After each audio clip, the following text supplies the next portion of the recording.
The Black Cat by Edgar Allan Poe.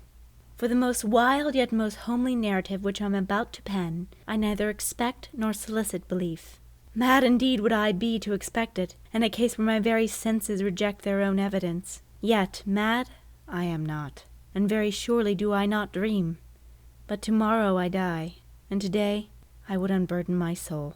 My immediate purpose is to place before the world, plainly, succinctly, and without comment, a series of mere household events. In their consequences, these events have terrified me, have tortured, have destroyed me. Yet I will not attempt to expound them. To me, they have presented little but horror. To many they will seem less terrible than baroques. Hereafter, perhaps, some intellect may be found which will reduce my phantasm to the commonplace. Some intellect more calm, more logical, and far less excitable than my own, which will perceive, in the circumstances I detail with awe, nothing more than an ordinary succession of very natural causes and effects. From my infancy I was noted for the docility and humanity of my disposition. My tenderness of heart was even so conspicuous as to make me the jest of my companions. I was especially fond of animals, and was indulged by my parents with a great variety of pets. With these I spent most of my time, and never was so happy as when feeding and caressing them. This peculiarity of character grew with my growth, and in my manhood I derived from it one of my principal sources of pleasure. To those who have cherished an affection for a faithful and sagacious dog, I need hardly be at the trouble of explaining the nature or the intensity of the gratification thus derivable. There is something in the unselfish and self-sacrificing love of a brute, which goes directly to the heart of him who has had frequent occasion to test the paltry friendship and gossamer fidelity of mere man. I married early, and was happy to find in my wife a disposition not uncongenial with my own. Observing my partiality for domestic pets, she lost no opportunity of procuring those of the most agreeable kind. We had birds, goldfish, a fine dog, rabbits, a small monkey, and a cat. This latter was a remarkably large and beautiful animal, entirely black, and sagacious to an astonishing degree. In speaking of his intelligence, my wife, who at heart was not a little tinctured with superstition, made frequent allusion to the ancient popular notion, which regarded all black cats as witches in disguise. Not that she was ever serious upon this point, and I mention the matter at all for no reason than that it happens just now to be remembered. Pluto, this was the cat's name, was my favorite pet and playmate. I alone fed him, and he attended me whenever I went about the house. It was even with difficulty that I could prevent him from following me through the streets.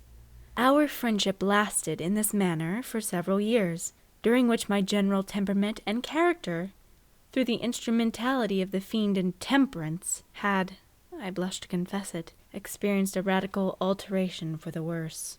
I grew, day by day, more moody, more irritable, more regardless for the feelings of others. I suffered myself to use intemperate language with my wife. At length I even offered her personal violence. My pets, of course, were made to feel the change in my disposition.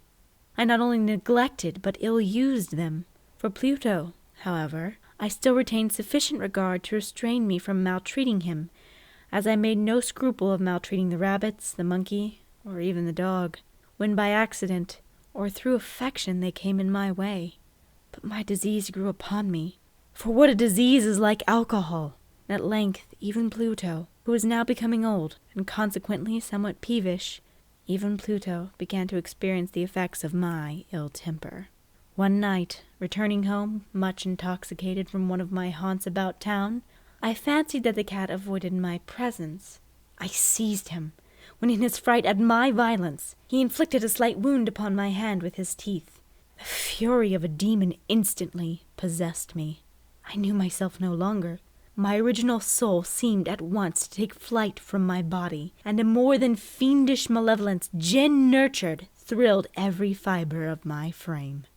I took from my waistcoat pocket a penknife, opened it, grasped the poor beast by the throat, and deliberately cut out one of its eyes from its socket. I blush, I burn, I shudder, while I pen this damnable atrocity. When reason returned within the morning, when I had slept off the fumes of the night's debauch, I experienced a sentiment half of horror, half of remorse, for the crime for which I had been guilty. But it was at best a feeble and equivocal feeling, and the soul remained untouched. I again plunged into excess, and soon drowned in wine all memory of the deed. In the meantime the cat slowly recovered. The socket of the lost eye presented its true and frightful appearance, but he no longer appeared to suffer any pain. He went about the house as usual, but, as might be expected, fled in extreme terror at my approach. I had so much of my old heart left, as to be at first grieved by this evident dislike on the part of a creature which had once so loved me. But this feeling soon gave place to irritation, and then came, as if to my final and irrevocable overthrow, the spirit of perverseness. Of this spirit philosophy takes no account. Yet I am not more sure than my soul lives that I am that perverseness is one of the primitive impulses of the human heart, one of the indivisible primary faculties or sentiments which gives direction to the character of man. Who has not 100 times found himself committing a vile or silly action for no other reason than because he knows he should not?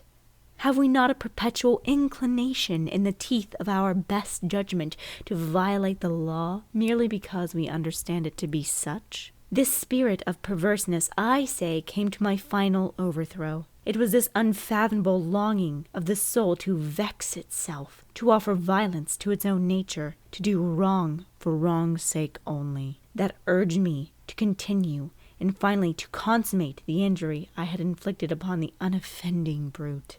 One morning, in cold blood, I slipped a noose about its neck and hung it to the limb of a tree, hung it with tears streaming from my eyes, and with the bitterest remorse at my heart, hung it because I knew that it had loved me, and because I felt it had given me no more offense, hung it because I knew that in so doing I was committing a sin, a deadly sin, that would so jeopardize my immortal soul as to place it, if such a thing were possible, even beyond the reach of the infinite mercy of the most merciful and most terrible God.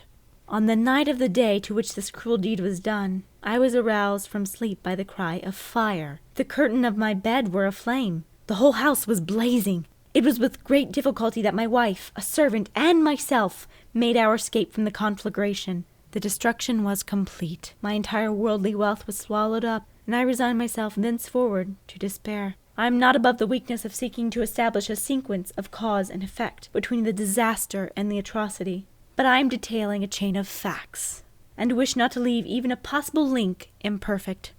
On the day succeeding the fire, I visited the ruins. The walls, with one exception, had fallen in. This exception was found in a compartment wall, not very thick, which stood about the middle of the house, and against which had rested the head of my bed. The plastering had here, in great measure, resisted the action of the fire, a fact which I attributed to its having been recently spread. About this wall a dense crowd were collected, and many persons seemed to be examining a particular portion with very minute and eager attention. The words strange, singular, and other similar expressions excited my curiosity. I approached and saw, as if graven in bas relief upon the white surface, the figure of a gigantic cat. The impression was given with an accuracy truly marvelous. There was rope about the animal's neck. When I first beheld this apparition, for I could scarcely regard it as less, my wonder and my terror were extreme. But at length reflection came to my aid. The cat, I remembered, had been hung in the garden adjacent to the house. Upon the alarm of fire, this garden had been immediately filled by the crowd, by someone of whom the animal must have been cut from the tree and thrown throughout an open window into my chamber. This had probably been done with the view of arousing me from sleep. The falling of the other walls had compressed the victim of my cruelty into the substance of a freshly pressed plaster, the lime of which, with the flames and the ammonia from the carcass, had then accomplished a portraiture as I saw it. Although I thus readily account to my reason, if not altogether to my conscience, for the startling fact just detailed, it did not the less fail to make a deep impression upon my fancy. For months I could not rid myself of the phantasm of the cat, and during this period there came into my spirit a half-sentiment that seemed, but was not, remorse. I went so far as to regret the loss of the animal, and to look about me among the vile haunts which I now habitually frequented for another pet of the same species, and of somewhat similar appearance, with which to supply its place.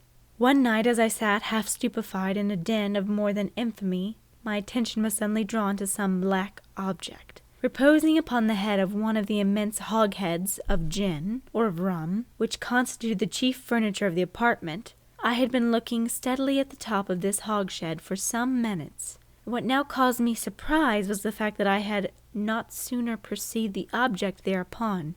I approached it, and touched it with my hand. It was a black cat, a very large one, fully as large as Pluto, and closely resembling him in every respect but one. Pluto had not a white hair upon any portion of his body, but this cat had a large, although indefinite, splotch of white, covering nearly the whole region of the breast. Upon my touching him, he immediately arose, purred loudly, rubbed against my hand, and appeared delighted with my notice. This, then, was the very creature of which I was in search. I at once offered to purchase it off the landlord, but this person made no claim to it, knew nothing of it, had never seen it before. I continued my caresses, and when I prepared to go home, the animal evinced a disposition to accompany me. I permitted it to do so, occasionally stooping and patting it as I proceeded. When it reached the house, it domesticated itself at once, and became immediately a great favorite with my wife. For my own part, I soon found a dislike to it arising within me. This was just the reverse of what I had anticipated, but I know not how or why it was. Its evident fondness for myself rather disgusted and annoyed. By slow degrees, these feelings of disgust and annoyance rose into the bitterness of hatred. I avoided the creature, a certain sense of shame and a remembrance of my former deed of cruelty, preventing me from physically abusing it. I did not, for some weeks, strike it or otherwise violently ill-use it, but gradually, very gradually, I came to look upon it with unutterable loathing, and to flee silently from its odious presence, as from the breath of a pestilence. What added, no doubt, to my hatred of the beast, was the discovery, on the morning after I brought it home, that, like Pluto, it had also been deprived of one of its eyes. This circumstance, however, only endeared it to my wife, who, as I have already said, possessed, in a high degree, that humanity of feeling which had once been my distinguishing trait, and the source of many of my simplest and purest pleasures. With my aversion to this cat, however, its partiality for myself seemed to increase. It followed my footsteps with a pertinacity which it would be difficult to make the reader comprehend. Whenever I sat, it would crouch beneath my chair, or spring upon my knees, covering me with loathsome caresses. If I arose to walk, it would get between my feet, and thus nearly throw me down, or fasten its long, sharp claws in my dress, clamor in this matter to my breast. At such times, although I longed to destroy it with a blow, I was yet withheld from so doing, partly by the memory of my former crime, but chiefly, let me confess it at once, by the absolute dread of the beast. This dread was not exactly a dread of physical evil, and yet I should be at a loss how otherwise to define it. I am almost ashamed to own, yes, even in this felon's cell, I am almost ashamed to own that the terror and horror with which the animal inspired me had been heightened by one of the merest chimeras it would be possible to conceive. My wife had called my attention more than once to the character of the mark of white hair, of which I have spoken, and which constituted the sole visible difference between the strange beast and the one I had destroyed.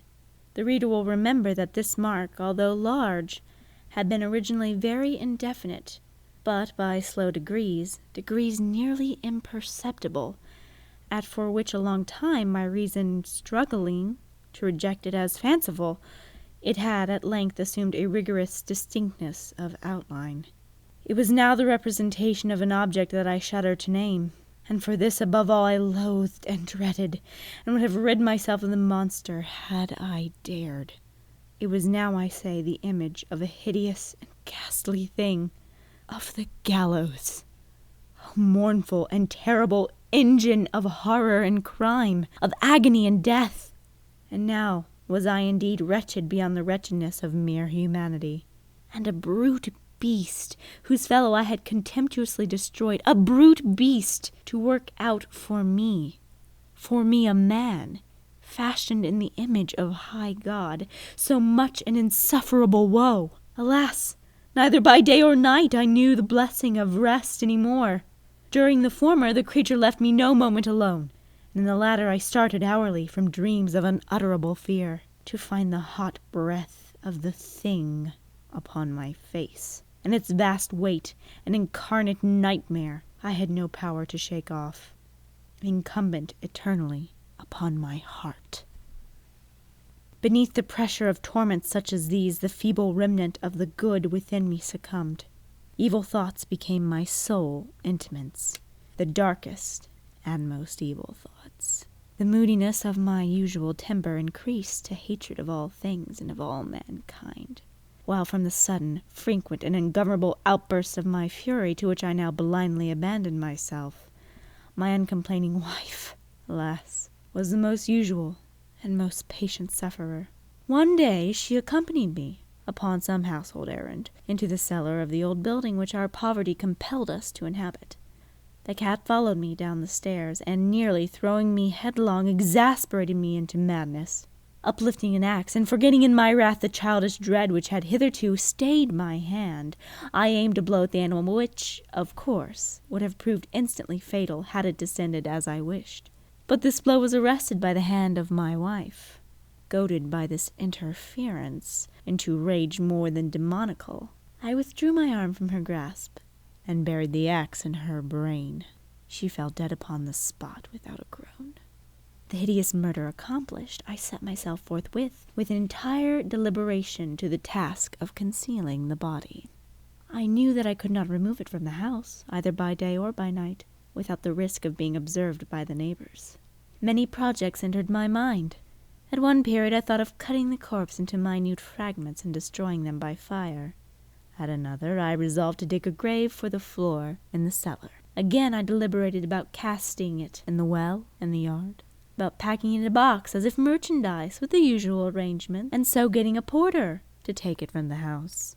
Finally, I hit upon what I considered a far better expedient than either of these. I determined to wall it up in the cellar, as the monks of the Middle Ages are recorded to have done with their victims. For a purpose such as this, the cellar was well adapted. The walls were loosely constructed, and had lately been plastered throughout with a rough plaster, which the dampness of the atmosphere had prevented from hardening.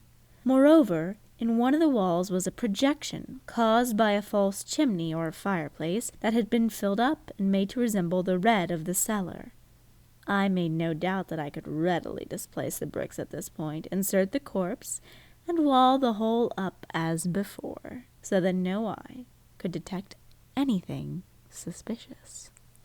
And in this calculation I was not deceived. By means of a crowbar I easily dislodged the bricks, and having carefully deposited the body against the inner wall, I propped it in the position while, with little trouble, I relaid the whole structure as it originally stood. Having procured mortar, sand, and hair with every possible precaution, I prepared a plaster which could not be distinguished from the old, and with this I very carefully went over the new brickwork. When I finished, I felt satisfied that all was right. The wall did not present the slightest appearance of having been disturbed. The rubbish on the floor was picked up with the minutest care. I looked around triumphantly, and said to myself, "Here at last, then. My labor has not been in vain." My next step was to look for the beast which had been the cause of so much wretchedness, for I had at length firmly resolved to put it to death. Had I been able to meet with it at the moment, there could have been no doubt of its fate. But it appeared that the crafty animal had been alarmed at the violence of my previous anger, and forebore to present itself in my present mood. It is impossible to describe or to imagine the deep and blissful sense of relief which the absence of the detested creature occasioned in my bosom. It did not make its appearance during the night, and thus, for one night at least, since its introduction into the house, I soundly and tranquilly slept. I slept, even with the burden of murder upon my soul. The second and third day passed, and still my tormentor came not. Once again I breathed as a free man. The monster, in terror, had fled the premise forever. I should behold it no more. My happiness was supreme. The guilt of my dark deed disturbed me but little. Some few inquiries had been made, but these had been readily answered. Even a search had been instituted, but of course nothing had been discovered. I looked upon my future felicity as secured. Upon the fourth day of the assassination, a party of police came very unexpectedly into the house, and proceeded again to make rigorous investigation of the premises. Secure, however, in the inscrutability of my place of concealment, I felt no embarrassment whatever. The officer bade me accompany them in their search. They left no nook or corner unexplored. At length, for the third or fourth time, they descended into the cellar. I quivered not a muscle. My heart beat calmly as that of one who slumbers in innocence. I walked the cellar from end to end. I folded my arms upon my bosom and roamed easily to and fro. The police were thoroughly satisfied and prepared to depart. The glee of my heart was too strong to be restrained. I burned to say but one word, by way of triumph, and to render doubly sure their assurance of my guiltlessness. "Gentlemen," I said at last, the party ascended the steps. "I'd like to have allayed your suspicions. I wish you all health and a little more courtesy. By the by, this very well constructed house," in rabid desire to say something easily, I scarcely knew what I uttered at all. "I may say an excellently constructed house. These walls, are you going, gentlemen? These walls are solidly put together." And here, through the mere frenzy of my bravado, I rapped heavily with a cane, which I held in my hand, upon the very portion of the brickwork behind which stood the corpse of my wife of my bosom. But may God shield and deliver me from the fangs of the arch-fiend. No sooner had the reverberation of my blow sunk into silence than I was answered by a voice from within the tomb, by a cry, at first muffled and broken, like the sobbing of a child, and then quickly swelling into one long, loud, and continuous scream, utterly anomalous and inhuman. A howl, a wailing shriek, half of horror, half of triumph, such as might have arisen only out of hell, conjointly, from the throats of the damned in their agony, and of the demons that exult in their damnation.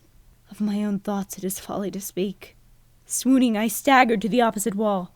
For one instant the party upon the stairs remained motionless, through extremity of terror and of awe. In the next, a dozen stout arms were toiling at the wall. It fell bodily. The corpse, already greatly decayed and clotted with gore, stood erect before the eyes of the spectators.